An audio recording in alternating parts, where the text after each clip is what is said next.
আমার বাড়ির খুব কাছে। আপনারা হয়তো বিষয়টা দেখেছেন সোশ্যাল মিডিয়ার মাধ্যমে। আই লাভ মোহাম্মদ লেখা ব্যানার গাড়ির ওপর লাফিয়ে এক জায়গায় লাগানো ছিল, পার্সোনাল জায়গায়, নিজস্ব জায়গায়, নিজ এলাকায়, মুসলিম অধ্যুষিত এলাকায়, আরো বাপের পৈতৃক সম্পত্তির ওপর লাগানো ছিল।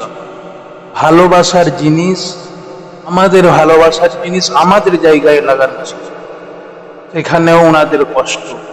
তাই রাতের অন্ধকারে এসে সেই ব্যানার ছিঁড়ে নিয়ে চলে যাচ্ছে।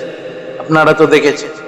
এখন কি ওই বেহুদা দেশদ্রোহী কি একটা ব্যাপারই যেন, যে ব্যবসা করতে নেমেছে, মানুষকে নিয়ে ব্যবসা করছে, নিজের পেট চালানোর জন্য ব্যবসা করছে, মানুষকে বিভিন্ন পন্থায় হানাহানির দিকে এগিয়ে দিচ্ছে, মারামারি অশান্তির দিকে এগিয়ে দিচ্ছে, শুধু নিজের স্বার্থ সিদ্ধি করার জন্য, নিজেকে আত্ম সন্তুষ্টি দেওয়ার জন্য সেই ব্যক্তিটি সর্বদা অশান্তি ছড়ানোর চেষ্টা করছে।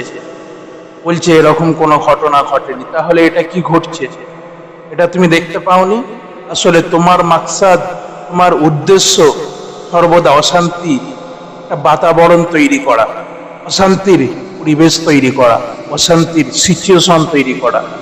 তাই তুমি সর্বদা বলছো মুসলিমরা করছে। তাহলে এটা কি? এটা তো সম্পূর্ণ প্রকাশ্যে দেখা যাচ্ছে। আসলে এই সমস্ত ব্যক্তিদের মতো মানুষরা চায় ইসলামকে শেষ করে দিতে, ইসলামকে ধ্বংস করে দিতে।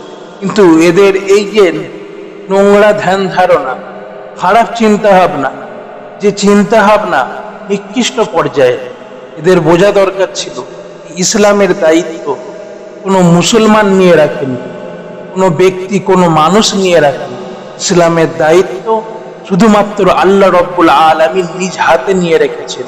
তাই তিনি বলছেন يريدون أن يطفئوا نور الله بأفواههم ويأبى الله إلا أن يتم نوره ولو كره الكافرون।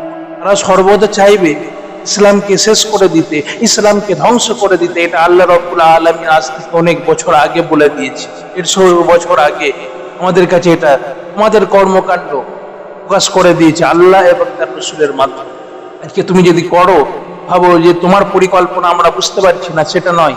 আল্লাহ আমাদেরকে অনেক আগে সচেতন করে দিয়েছে, অনেক আগে সজাগ করে দিয়েছে, অনেক আগে বুঝিয়ে দিয়েছে যে তুমি এই কাজ করবে এবং তোমার পূর্বপুরুষ, তোমার বাপ দাদারা এরকম নোংরামিতে মেতে থাকবে।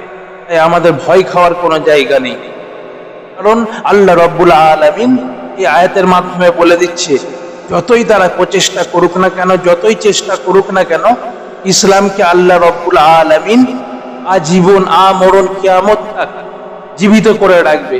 ইসলামের দায়িত্ব নিয়ে রাখবে, নিজ হাতে সেটাকে কন্ট্রোল করবে। তুমি এখানে তোমার খবরাটা দেখেছো, তুমি আবার ইসলামের কাছে এসেছো, কতটা নিকৃষ্ট পর্যায়ে, আর তুমি সেই ইসলামকে নিয়ে কথা বলছো। তোমার বোঝা দরকার যে এরা আজকে চুপ করে আছে বলে এরা ক্ষমতা হারিয়ে ফেলেছে, সেটা নয়।